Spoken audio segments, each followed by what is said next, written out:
Alright, so after almost 2 years since its announcement, xDefiant has finally given us access to a closed beta version of the game. Now, I'm not exactly sure when it's coming out, but from how long I've followed this game, they've been pretty much radio silent on all platforms, unless there is a new occasional playtest available. Now, this was my first hands-on impression of the game, and the first new gameplay I was exposed to since probably the announcement of the game. Now, I'll be honest, I'm what can be considered a casual gamer. I don't and can't put as many hours in video games as I used to. I do like getting online with a couple of friends and gaming for a while as a social experience, but when it comes to pure solo gaming, that is something I'm not as keen to do anymore, especially with the current state of the FPS genre. So when XDefiant finally came out with this closed beta, I was hesitant to try it out because I had a good feeling it would be what I feared, a cheap free-to-play Call of Duty clone with a hero system. And while yes, that may be true in certain aspects, it does play a lot better than I originally expected. When I first loaded up the game, I could already see that the general art style and general aesthetic of the game was exactly what I expected it to be. A goofy, colorful atmosphere combined with an obvious military aspect to it. From what it looks like, the game is essentially a homage to various Ubisoft shooter titles, with factions and maps that fit in with games from Tom Clancy,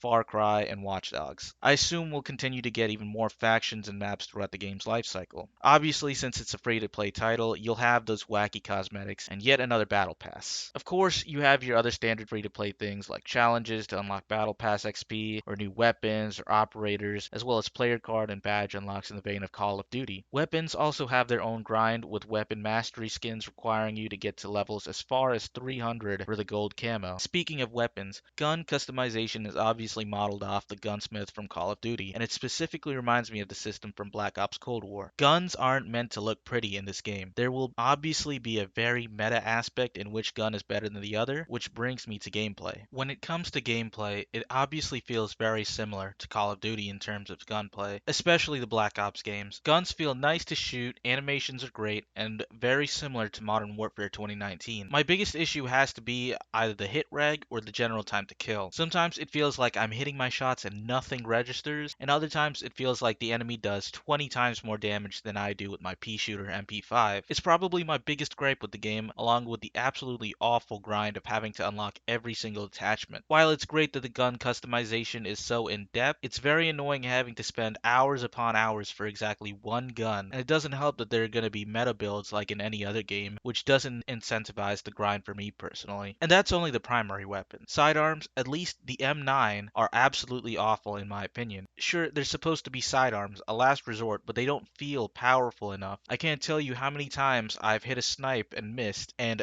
gone for my M9, and it did about 5 damage on the guy before he blasted me. Aside from that, though, the gunplay is very fun and rewarding, especially the sniping.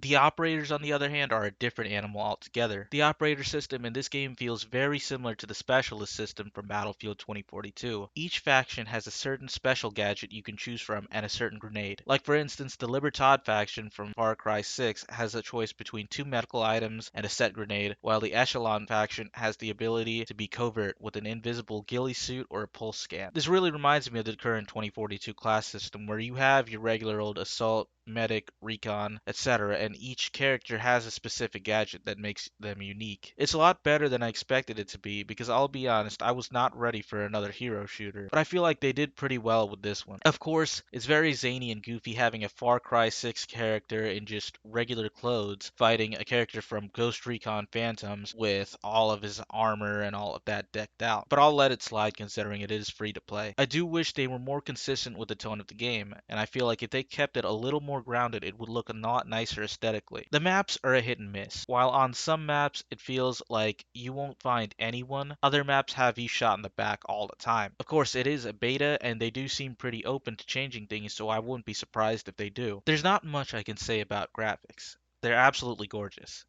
On the few maps I've played, they're pretty standard later 8th gen, early 9th gen graphics for an FPS game, and I like the fact that the developers nowadays are actively pushing for colorful maps compared to that terrible mixture of gray, green, and brown in the beginning of 8th gen and the final years of 7th gen. In terms of looks, my favorites have to be the New York maps, which I think are from the Division series. The Libertad and Cleaners factions do look out of place in most of them, though. Aside from all of these things, the game has a lot of potential.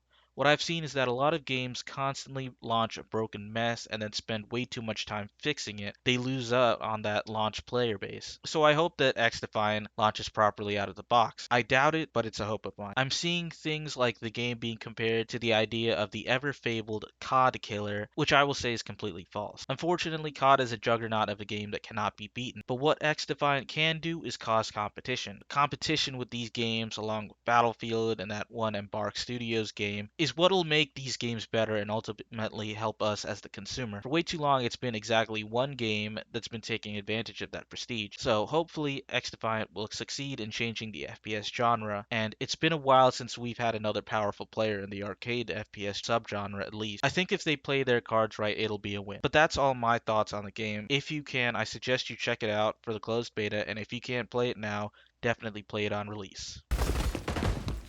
Zone under assault. Don't start what you can't finish.